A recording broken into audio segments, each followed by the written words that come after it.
Disebutkan dalam hadis Nabi SAW mengatakan, Al-gha wafdullahi salasatun.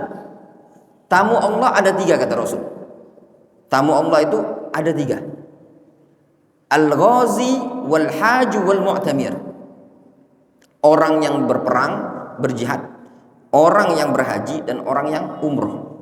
Tamu Allah digolong sebagai tamu Allah atau wafdullah, utusan yang Allah SWT undang. Jadi memang tidak salah ya kalau orang nyebut istilahnya mereka itu tamu Allah, utusan Allah yang Allah undang, Allah panggil. Nah, ada 3 golongan: orang yang berjihad, orang yang berhaji, orang yang berumroh. Nah, disebutkan dalam hadis dari riwayat Abdullah bin Umar, karena mereka ini orang-orang yang Allah SWT panggil, dianggap sebagai tamu Allah, maka mereka mendapatkan keistimewaan. Apa keistimewaannya? Disebutkan dalam hadis, al-ghazi fi sabilillah wal haju wal mu'tamir wafdullah.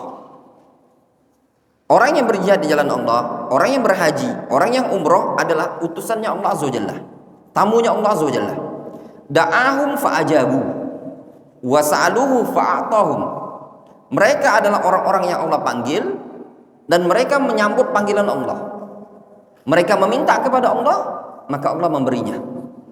Sehingga dikatakan oleh para ulama, dalam hadis ini terdapat faedah bahwasanya orang yang berumroh memiliki doa yang mustajab.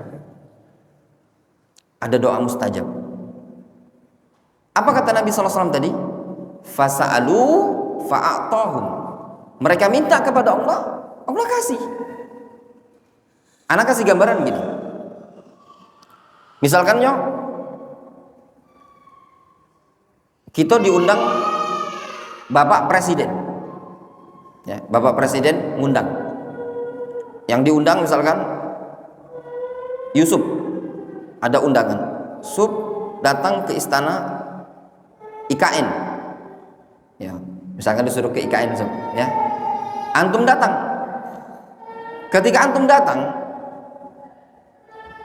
tidak menutup kemungkinan kalau antum ingin minta sesuatu permohonan pasti dikabulkan. Namanya kan antum tamu, diundang. Antum ngomong, Pak, tolong Pak, corkan jalan kami sepanjang dari Lampung Palembang, diperbaiki. Orang yang statusnya sebagai tamu undangan suatu presiden pasti akan dikabulkan doanya. Nah ini, ya, orang yang statusnya undangan Allah SWT. Allah memanggil mereka, mereka memenuhi panggilan Allah SWT. Maka sebagai hadiah dari Allah SWT, Allah akan mengabulkan apa yang mereka minta. Makanya jangan heran kalau sebagian orang itu galak nitip doa, ya, tolong gue doakan